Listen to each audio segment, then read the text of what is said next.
Ladies and gentlemen, please welcome our facilitators. Founder and editor, publicinterestdesign.org, John Carey. Scholar in Residence, Center for Arts and Public Life, California College of the Arts, Liz Ogbu. Liz is worth clapping for. I, on the other hand, I'm not so sure. Thank you all for joining us. We're really grateful for your time. This is the next in a series of design labs, a new feature here at CGI. And this one, of course, is focused on the built environment. To tell you a second about myself, I'm trained as an architect. I've worked within the nonprofit sector for several years, including with organizations like the American Institute of Architects, represented by one of our speakers, as well as with a number of other advocacy organizations. And currently I'm co-lead of the City 2.0, the 2012 TED Prize, which some of you might know about. But I care deeply about the built environment and about cities. I see that they're inextricably linked to public health and to dignity. And with that, I want to turn it over to my colleague and good friend, Liz Ogbu. Hi, everyone. So don't believe John. He is worth clapping for. We've worked together for a number of years, and we're really excited to be doing this design lab with you. Just a little bit about myself. I am also trained as an architect. I currently am a scholar in residence at the Center for Art and Public Life at CCA, which is a bit of a mouthful. But basically, I'm looking at the intersection of design, innovation, and community engagement. And I've been working at looking at how cities can really transform to uplift people, particularly the most marginalized of our populations. So we're excited to be here with you today. And before we get into the nuts and bolts of the session, we're just going to have a little video to set forth what the question is.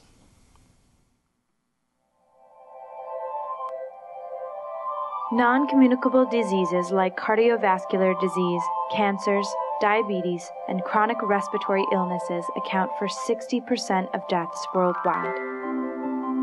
Physical inactivity, poor diets, pollution, and alcohol and tobacco use all contribute to these chronic diseases. 1 in 3 children in the United States is obese, and obesity is linked to 70% of heart disease cases, 30% of cancers, and 80% of type 2 diabetes. And while some might think of this issue as one plaguing the developed world, 80% of deaths due to chronic illness occur in low and middle-income countries.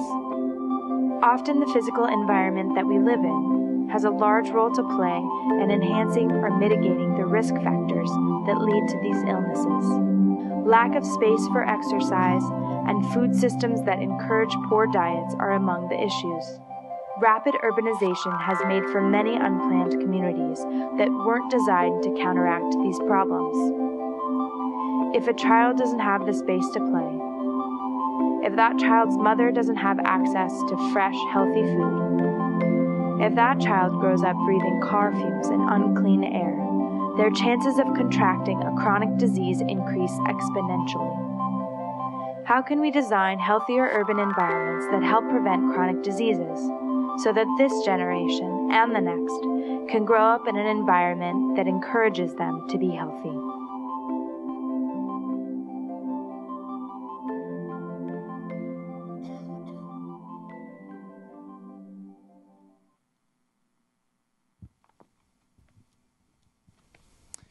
So, as the video detailed, we're here to talk about how we create healthier communities, healthier cities, healthier urban environments. I want to just provide a quick overview of the session of the design lab, how we've structured it. Actually, all the design labs are kind of structured the same, so if you've participated in any of the others, you'll get a sense of how these typically flow. But the first thing we want to do through the video, as well as through our invited speakers, is provide some learnings and awareness raising around the issues that we're talking about. And so the first goal then is to gain awareness. We've got some extraordinary people in the room. Some of them work domestically, many others work internationally. We are approaching this as an international issue. This is not limited to the United States, and so I think you'll get a sense of that as we go on. We're going to give you all a chance to work around these tables, to brainstorm and come up with ideas, and then some time as well to refine those ideas and figure out how they might in the future move into action. And we'll have a chance to share those ideas, really reporting back with the entire group. And so there's time allotted for each one of these things. And we've got some great facilitators who will be floating around that will help keep you on time and on schedule. And after that, we're going to really put CGI into action. CGI is about you. It's not about this particular event. And so we're going to really encourage folks to talk with one another to figure out how you can remain involved with this type of an issue and carry it forward. So with that, it's my honor to introduce our, and again, this is an overview. These are the 4 main points. But with that, it's my honor to introduce our 2 featured speakers. The first of them is Robert Ivy. He's the EVP CEO of the American Institute of Architects based in Washington, D.C. He has written and worked around these issues for many, many years, most recently as editor of Architectural Record magazine. I'll invite Robert to join us on stage. He'll take a seat. And the next is Johanna Ralston. She's the CEO of the World Heart Federation, and she will talk to us as well about non-communicable diseases. And we're really delighted to have both of them here. I hope you give them your full attention. And with that, I'll turn it over to Johanna. Thank you very much, and welcome. Thank you for being here. It's a pleasure to be here at Clinton Global Initiative, speaking about this critical issue. As mentioned, I'm Johanna Ralston. I'm with the World Heart Federation in Geneva, and I'm going to go first to set up the issues around cardiovascular disease and other non-communicable diseases, and then Robert will follow on urbanization. One number that I want you to keep in mind is 25 by 25. That is a critical opportunity for us, and it's an important number to remember. I will frame my brief remarks today speaking about about 5 myths associated with non-communicable diseases. Again, non-communicable diseases are the same, often described in the same way as chronic diseases, but really WHO and other agencies call it non-communicable diseases now. It's cardiovascular disease, cancer, diabetes, and chronic respiratory disease are the main non-communicable diseases. So the first myth is non-communicable diseases are non-urgent. Something in the name. It starts with non. How much of a problem can it be? Well, it's very much of a problem. 63% of global deaths are due to NCDs. 80% of the burden of non-communicable diseases is in lower and middle income countries. If you look at this slide, you'll see that, yes, we're number 1. Cardiovascular disease is, in fact, killing about 17.4 million people per year. The vast majority of those in low and middle income countries, and followed closely by cancer, diabetes, and chronic respiratory disease. So this is something that I think is rather quite urgent. The second myth, go to our next slide, is non-communicable diseases are diseases of affluence, and they really only affect older people, largely men. Non-communicable diseases, including cardiovascular disease, are diseases of poverty. They're diseases that affect children. Cardiovascular disease has been described as a pediatric disease with adult manifestation. And that's a really important point. It means that the risk factors that children are exposed to, particularly children in large, dense urban settings, translate later in life, but not really that much later, into early cardiovascular disease, into also other non-communicable diseases. So again, pediatric disease with adult manifestation. We're also seeing, with the dramatic increase in obesity, which we're seeing here in the United States, we're seeing it in countries like Mexico, where many children don't drink water, they just drink soda. We're seeing it in the Pacific Islands, where you have soaring obesity rates, while you also have many of the endemic diseases of poverty and lower income countries. We're seeing obesity as you can almost plot on a curve. Obese children today will predictably develop cardiovascular disease, they'll develop cancer, diabetes, and it's something that is very much not an issue of older people in affluent countries.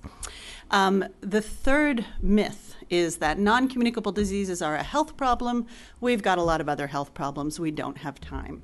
Interestingly enough, The problems to non-communicable diseases lie outside of the health sector. The causes, they're things like physical inactivity, exposure to tobacco,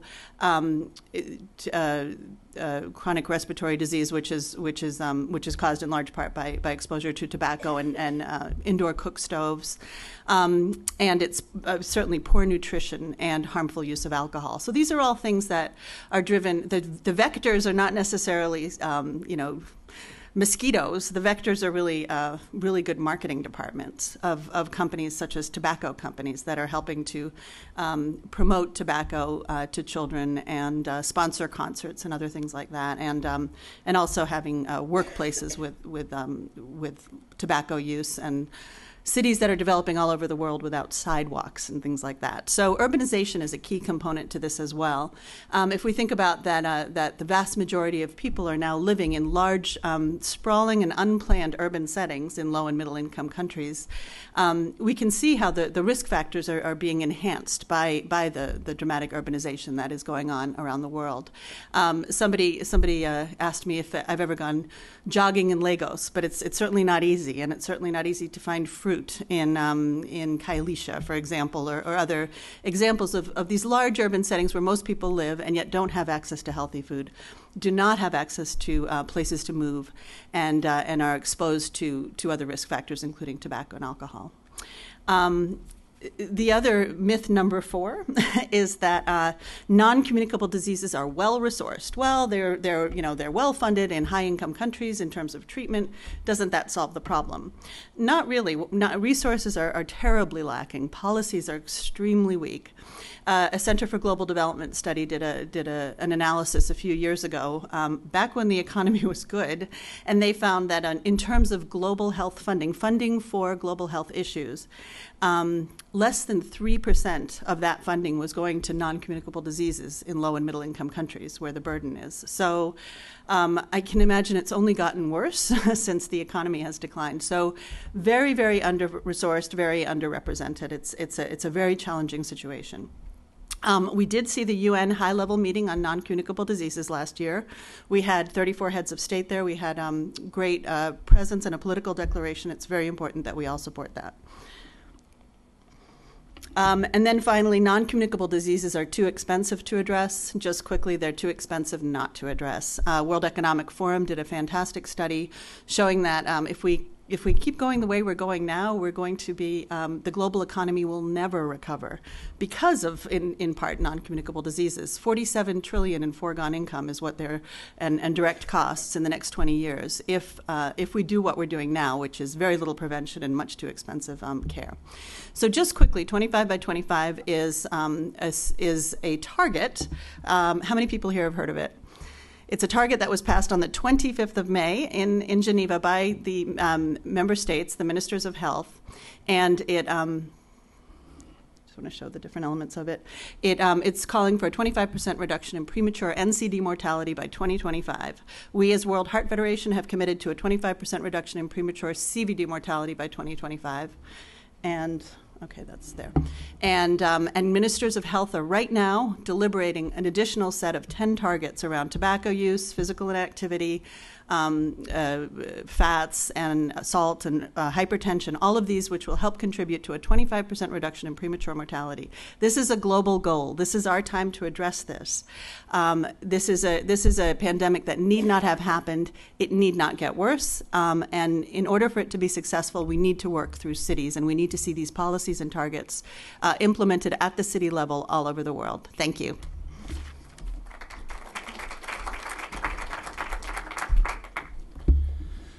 Thank you, Joanna, and hello. She presented a fairly gloomy picture, thank you very much, and I get to help sort of do the cleanup. This is design thinking, and it's something perhaps that's outside of your norm, but design can be central to a solution to some of the problems that she outlined. It's not the only solution, but it can help. I'm delighted to be here as an architect. I'm an individual from a group who may offer some new ways of thinking for you. We call it design thinking. It changes our approach to tricky or intricate problems, and whether that's here in the United States or elsewhere in the world. How does it work? Well, I'd say it's a different way of thinking. We begin analytically, pragmatically, scientifically collecting facts. We collect all the facts that we can get. But unlike most science, which is linear, we begin to put the pieces together holistically, not in a strictly linear way. And then we take advantage of, well, consider this thinking as like picking up a model. And we look at the issue, the question, it may be a thorny one. We can literally look at it from below and above, turn it around, turn it on its head, perhaps think in a very different way about it. I'd call it synthetic thinking. We change scales. Consider how small actions affect the whole, and how the whole can be broken down into its constituent elements. How can a question be then reframed? How can it be massaged? And something that looks to our eyes as dark as this, how can that change into something that's totally different? That's design thinking. How can we deal with healthcare using this new way of thinking? Well, let's just look at one fact, and here's just one data point. She mentioned obesity. Think about school children who used to walk to school or ride bikes. In the United States, in the year 1974, this has been measured, 66% of school children went to school on a bike or walked. By 1970, that number had dropped to 13%, a 53% drop in physical activity. That's just one fact. Okay, from design thinking, we'd look at that and say, well, what could be done to solve it? That's always the first question. And obviously, we could make bike paths and recreation areas and work to change the physical environment. But you're not necessarily architects, so what could you do? And you would look at public policy, perhaps. Where are schools located? How large should they be? How are they financed? How many people? Are they safe enough? Are they well lighted? Those sorts of questions. You would look at the question just beyond the normal physical requirement. We need to collect data. That's the first thing. And that's why the AIA is embarking on a 10-year commitment, our commitment, the decade of design, and we're going to collect data. We've given research grants to 3 institutions, the universities of Arkansas and New Mexico and Texas A&M, to collect data to show that design can improve the urban environment for health. We need to be able to convince other people. So that's just the first step, data collection. The result of that will be changed minds, we hope. But if we're not able to do that, the alternative, inaction, results in decay and loss and even ill health. Place can be productive of health. It can be predictive of health. Let's look at 2 examples, and one's right outside your door, and I encourage every one of you to do this. Walk out the door and walk over to the West Side Greenway. In my childhood, that was a rotting, basically industrial zone that had been one of the busiest harbors in the world. There was an elevated freeway. The freeway was removed. It is now a green and glittering recreational greenway that extends the entire length of Manhattan. You can reach it by any cross street. It's free. And you'll see people who are healthy, are jogging, are walking. They're better off as a result. And that literally was an act of will, of design, and policy. And that's part of a global trend. We're seeing waterfronts being greened up all over the globe. That's as true in Hangzhou, China, as it is in New York City. The question is, what do you do with it? And in here, it is being used to enhance health. Public policy can make a difference, those of you who are engaged there. New York has a set of active design guidelines that were instituted in 2010 that are helping to result in a healthier place and an environment for the people. We have green spaces all over New York that have been changed by design and also by commerce. Think about this. This could happen anywhere. There's a public park at Union Square. It's now one of our most active green markets. Prospect Park in New York. Fresh fruits and vegetables are brought in from upstate New York and New Jersey. It's rethinking what is already present to fill needs, but also by design, by full intent. So true sustainability in the urban environment involves not just making buildings more efficient in the way that they use water or the lack of energy, but also in what they do for people in terms of their health, their well-being, and their safety. And that would be, I think, a more full and rich understanding of what sustainability is all about. Design thinking also can engage infrastructure, like that. When we're talking about water, we need clean air, waste management, and clean sources of water. This is occurring, in fact, and can occur outside of New York City. We're looking here in Saudi Arabia, or I could show you a park in the heart of Cairo that takes what had been one of the world's oldest historic refuse heaps and turned it into a public park. In this case, we're looking at Wadi Hanifa outside of Riyadh, and this had been one of Saudi Arabia's largest water courses, drainage courses rather, and for years it had been allowed to fester. It had been the subject of uncontrolled growth, and buildings had been allowed to encroach on this. It was full of stones and debris, but an act of will, and that's design. You heard Tim talking about that yesterday at the plenary. It's an act of will. Turned what had been a problem into a bona fide boon for Saudi Arabia. And today, the environmental balance has been restored.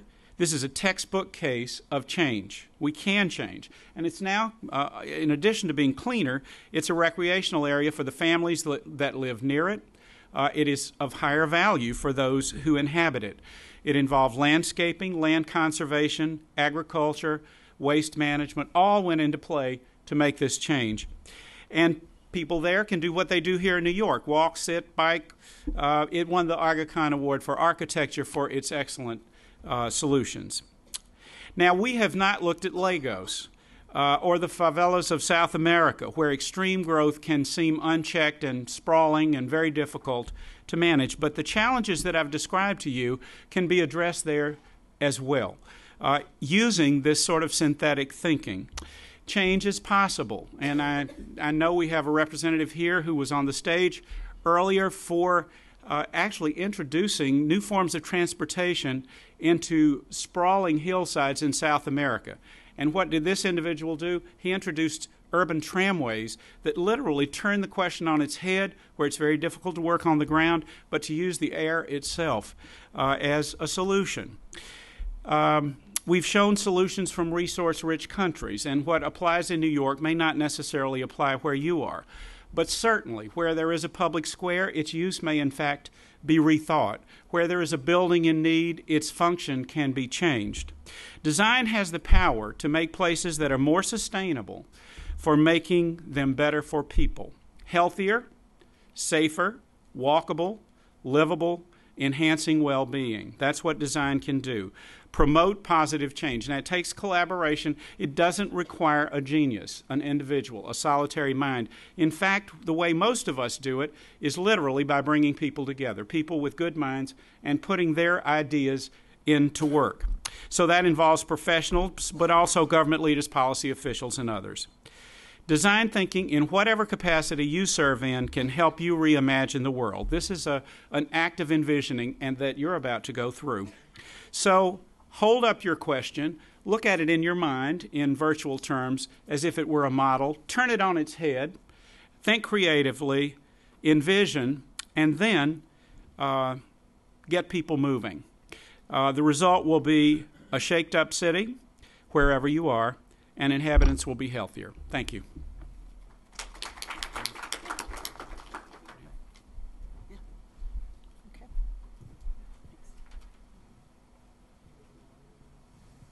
So thank you, Robert and Johanna, for giving us such a great introduction to the issues that we're facing. And what we're going to be looking at is how we turn some of those challenges that were mentioned into opportunities. Robert also mentioned that about the fact that we have so many talented people representing a lot of different countries across the income spectrum, and also a lot of different fields, from government to nonprofit to corporations. And so what we want to do today, as John said, CGI is you, and we want to take your energy and your brain power and channel that into thinking about some of these solutions.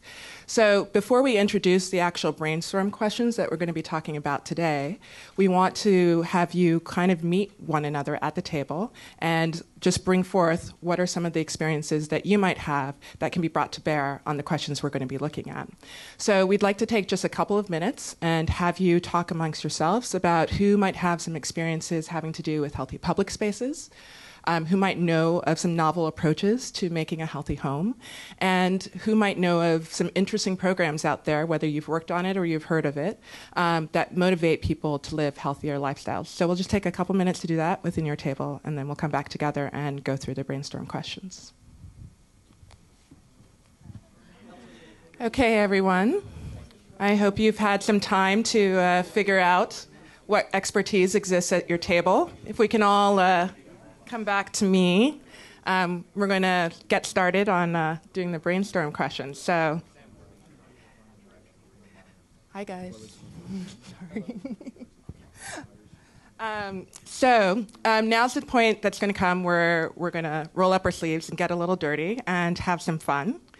And what we want to do before getting into the actual brainstorm questions is go through some brainstorming rules, which are really important to keep in mind, just because we want to be able to harness your maximum creativity, but also do so in a way that allows everybody a chance to participate. So some things to think about is there are no limitations to this. I know some things you might look at and like, there's no way we'll ever get funding for this. I don't want you to think about that right now. We want you to bring out the wildest ideas possible, because sometimes the greatest innovations come from the things that we think are impossible, but actually, if we put our minds to it, can actually be achieved. We also want you to defer judgment. You know, sometimes somebody can suggest something and you could be like, oh, that is really crazy. But we don't want you to think about that. Crazy ideas are totally welcome, as are boring ideas. Everything is fine and put on the table. So let your minds go to wherever they're going to go. We also want you to build on the ideas of others. So sometimes in these sessions you can think, I've got my idea and I'm going to start thinking really hard for what my next idea is. But sometimes somebody could suggest something that gets your mind thinking, and all of a sudden you realize, hey, I could build off of that. Why don't we do this? So we want you to feel free to do that. Don't always think that it has to be about your original idea. Sometimes the best ideas come from a combination. And as Jonathan mentioned this morning from Habitat for Humanity, the best design is not done in isolation, but done as part of an integrated idea. So think of that, of bringing all the ideas you have together to create something.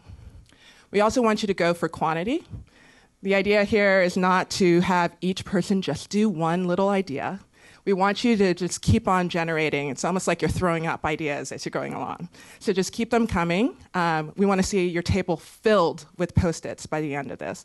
And on that note, you have Sharpies and Post-its, so please use them liberally.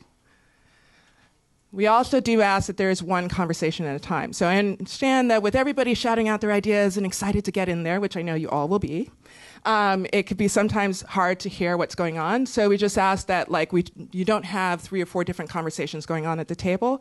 Do one and then move on. Stay focused on the topic. Somebody could say something and you could be like, oh, well, that reminds me of that situation. And next thing you know, you spent several minutes on a tangent. We only have an hour and a half today for today's session and less for brainstorming. So keep things moving on the particular topic. You can discuss the tangents after the session. And finally, be visual.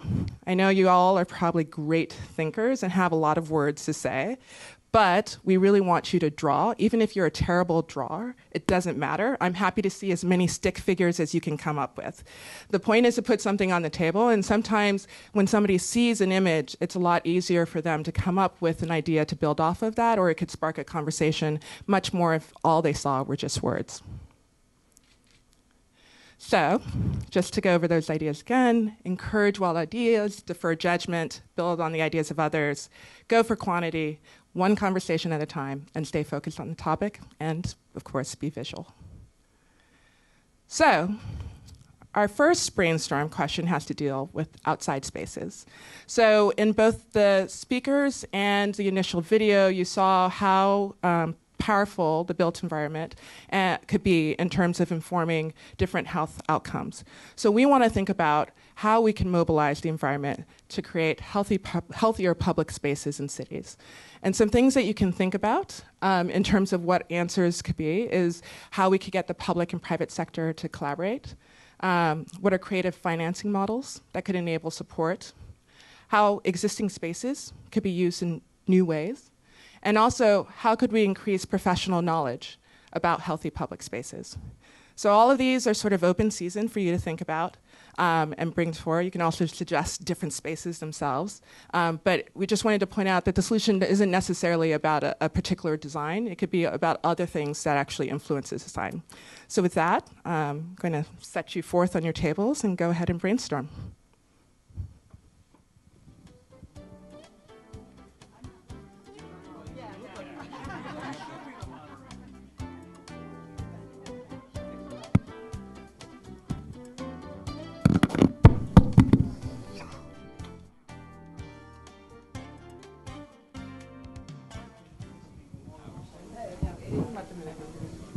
We're going to go ahead and give you about another 30 seconds to wrap up. 30 seconds to wrap up, please.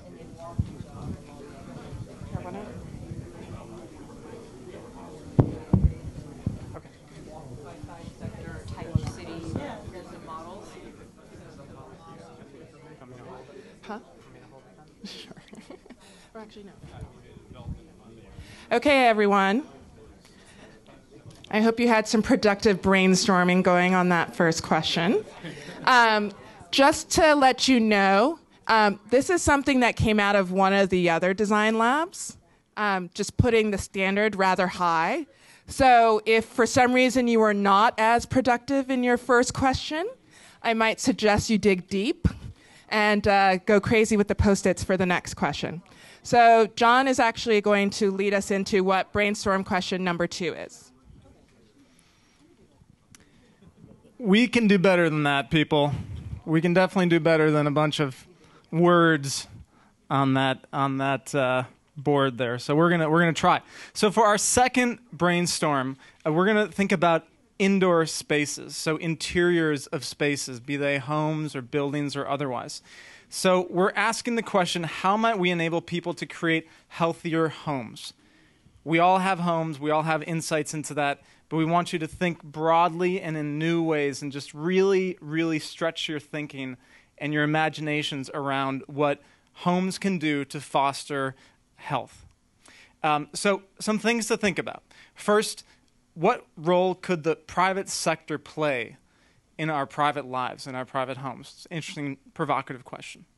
What support could be provided to the urban poor, who may not have as much control over their homes as some others of us do? How could existing homes be retrofitted in order to be healthier and to foster health? And finally, what funding opportunities could support this initiative? We're often dealing with individuals in the cases of homes and homeowners, and most of our philanthropic work and a lot of our public sector work is really channeled through organizations. So how do we reach and kind of do some direct service to homeowners? So with that, we're going to turn you loose again with your Post-it notes and Sharpies and give you a chance to really brainstorm. So we're looking for a lot of ideas. It looks like we also have a question, so we're going to go ahead and entertain that. Yeah, I just want to get some clarity because this session is about NCDs and urban design. So my understanding is the question you placed is not about all health.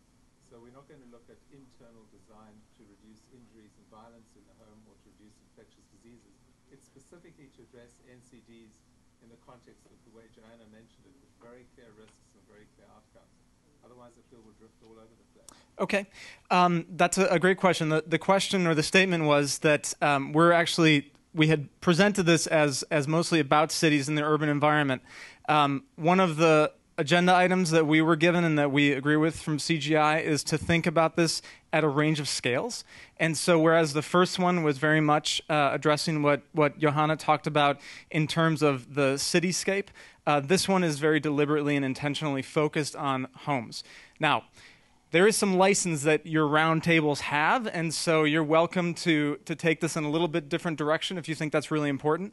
But we also think that we spend so much of our time in our homes that it's very worthwhile to think about that. So with that, I just want to also add that with the rapid urbanization, you're going to have millions of homes being constructed, and there are things with materials and indoor air pollution that do connect to disease. So I think as John said, definitely take it where you feel is a table would be best to go. But there are opportunities here within the house to actually begin to affect healthy outcomes. So I've got one example, actually. It's not a non-communicable disease, but some of the work that Liz has been involved with through IDEO.org is an in-home toilet system, so safer sanitation within homes in Ghana. So there's this amazing pilot project that you might have heard Tim Brown talk about.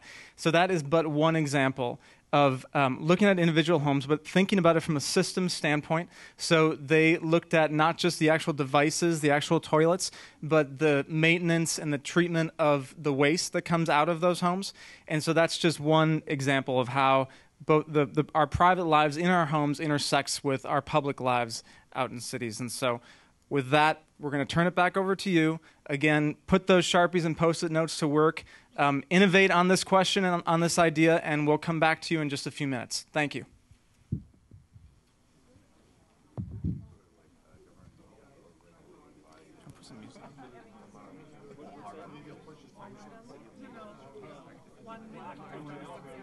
Okay, so we're going to move on to our next exercise. Thank you all for that third and final brainstorm.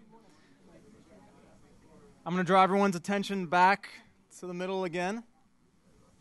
So this is an important moment. This is where we're going to take really one of the ideas and focus the whole energy of your table on that one idea. We're going to refine and visualize that one idea. And we're going to ask you to choose of all the Post-it notes, all the ideas that you've come up with, one idea to pursue. And we're going to ask you to take the white tabloid size piece of paper that is in the center of the table from that fancy little holder. And that is a standardized worksheet that we're using for all the sessions. And we want to give you a sense of what those look like. So I'm going to ask Liz to hold up a couple of those. So this is a moment to be very visual, to draw and sketch. The top left-hand corner of the worksheet starts with a title, something very short that can encapsulate what you're trying to describe. Then we're going to ask for a very small synopsis, your elevator pitch, that 30-second or less pitch. And then the concept journey is kind of the sequence or the experience that someone goes through from beginning to end when experiencing or implementing your idea. And then finally, in 3 graphics, ideally, we're going to ask you to visualize that concept. So 3 sketches or something of the sort. Now, this is a pretty standard one that we expect to see more of in here, but I want to give you a sense of what other people did to innovate a little bit. We had one group that went 3D. It's amazing that they were able to do that in 7 minutes or so, I suppose. But there is material to do that if you'd like. We have another group that practices what we call the 1501 approach. This is dollar bills and coins that add up to $15.01. And that was their way to describe their idea. And so this is your moment to improve on these examples and make us proud. There we go. So with that, I'm going to turn you back to your group. Again, one idea, visualize, go.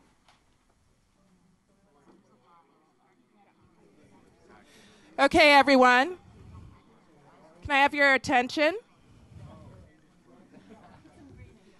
All right, we're now moving on to the next part of this, which is you get to share your lovely ideas with the rest of the group. So we're going to go to each table one by one. And if you guys could just tell us what concept you ended up choosing, tell us the description, 1 or 2 highlights of the customer journey, and then just a quick description of whatever you put in the visual section. And if you could please keep it brief so that we could get through everybody in time, that'd be great. And also if we could have your attention so that we can hear exactly what the tables are saying. So we're going to start with this table over here. Okay, first, they've actually pitched. They've pitched over to this side, so we're going to go with this table first. They're not ready either. So we're going to go to this table. Oh, you're ready, you're ready. Okay, great. And we've got Jack, who's going to be speaking on behalf of this first table. Okay. We're going to ask you to do 1 minute. Okay. I get 1 minute? Okay. So our title is called The Growing City. And essentially what it is we're using plants to grow food on the top of buildings in a city, because also that can bioremediate like air pollutants and then also provide food for people. So it's kind of like a 2-in-1 punch. And let me look at the customer thing. So we would kind of like incentivize this to different companies. Like we would give this to different companies by like having them sell it directly to the individual. And so it would kind of be like in a package, kind of like those mushroom plant things. And so it is a very good idea, as you can see. And we have a plant sample there. And this would help bring a lot of economy and have a new business on 10,000 square feet, I think you were saying. Yes. Great. 100. Great. And thank you, Jack. Jack, where are you from? Crownsville, Maryland. Crownsville, Maryland. All right. So now we're going back over to this group. All right. Jack is 15 years old, in case you didn't hear that in back. Okay, I'm going to hold this for you. Okay, that's great. So what we have here is a very, still very fluid idea. We have our idea is to gamify the urban environment and create a kind of high-tech, low-tech outdoor space. So the idea is that pervasive technologies, wireless technologies, sensors, tagging are actually almost universal across developed and underdeveloped cities. And the idea is to get kids outside to play and use the urban environment interactively using smart, just using their mobile phones or interacting with playgrounds or other infrastructure, and then reporting back on the calories burned, reporting back on the community development, getting the kids out of the house and socializing, and lowering the abuse, and eating more apples. Excellent, excellent. Thank you. On to the third table. On to the third table over here. And we've got, let me catch your name tag. We've got Kyle. Here we go, Kyle. This is a mobile market. This is something that's going on in Nashville right now that can scale. It's essentially a grocery store on wheels that addresses food deserts in our community. These are areas that they don't have access to healthy foods in grocery stores, and so their behaviors are ones of choosing unhealthy foods, cheaper foods, easier access. So by bringing the food to a community center, to a school in the area at certain scheduled times each week, you create access to affordable, healthy food. You start to enact community education programs. You start accessing the matriarchs and patriarchs of these neighborhoods and to have them become advocates for this and help us understand with a feedback loop, better foods, more relevant foods that are still healthy and something that the community members would actually buy. Excellent. How about that idea? Thank you. We're traveling over here to, let's see, Gary. Excited to hear what you have to say. Great, thank you. We're both going to do it. Concept is physical activity culturally incorporated into daily use. The concept description is a free, fun, and voluntary app that would go on your smartphone. The app that would be used to recognize, basically create competitions within communities. And the app could standardize different communities based on the age of people in the communities. And so, in the simplest community, if you had one community with 3 people and they were 20 years old and one community with 3 people that were 60, it would standardize that and equalize that. And you would create competitions within communities with this app that would keep track of how many steps, let me back up. It would also equalize running versus walking and all kinds of things to burnt calories. The app would also supply and forward push out constant reminders of possible things you can do to increase physical activity. For example, we thought of putting plaques on all elevators in all buildings that say, do you really need to take this elevator or can you take the stairs? Wouldn't cost literally much more than $100 per building. Something that would cost a lot, but in new buildings, moving parking lots away from the building so people had to walk to their office building. School teachers creating activities, not just go to phys ed, but built into their curriculum, things they could do outdoors that require activity, reminders through text, as I mentioned, new relationships to this thing, the meetup.com for different activities, And this app will go from the virtual world to the real world, so it will be able to encourage people to get together, go to the parks, get up early in the morning, and exercise together. And the communities that are formed from the app will translate to people actually meeting in real time, in real space, and we have a name for it, Flashercise, like flash mob, Flashercise. All right, Flashercise has raised the bar. We're going to come over here to this table, and we're lucky to have Lee Fisher talking about their concept. Thank you, John. First, I want to say that we actually collected $100, and I am accepting that as the fee as the presenter for this table. We had 3 ideas, a mobile market, an app, and this one I'm about to do. So I just wanted to make it clear that we thought of that too. The fact it was Flasher's Eye or something like that, yeah. Our concept is the 20-minute neighborhood, creating neighborhoods where literally within a 20-minute or less walk, and this does happen in some cities like Portland, where you can basically access everything that you need without using a car. Rip Rapson has drawn a phenomenal drawing that can only be seen with the magnifying glass, but it basically shows a farmer's market, reforestation of reclaimed industrial sites, I could tell you were upset. Compact commercial nodes, transit, green and healthy neighborhoods, park playgrounds. The point being that you don't want to have to drive a mile to buy a quart of milk. You want to be able to do this quickly and easily. And it also has the side benefit of not making it a healthier neighborhood, but also promoting community as well. And as you can see, we did some phenomenal art as well. Thank you. All right.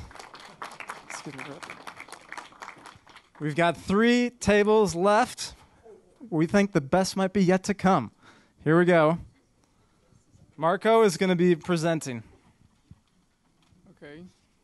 I'll hold that. So at the table we had many good ideas, too many to share, and some ideas are already out. So we were really thinking, like, coming back to the theme of this session is like what can really be done at the larger level, and the implementation of this idea is the key. So if administration are not interested, like if you live in a developing country like I do, you see a city growing by millions of individuals every year, and urbanization is not taken care of. So we thought that basically advocacy for policies, so some campaign could be run international, bringing experience like the wonderful experience in South America and can be bring to other countries. This could be maybe the most effective way.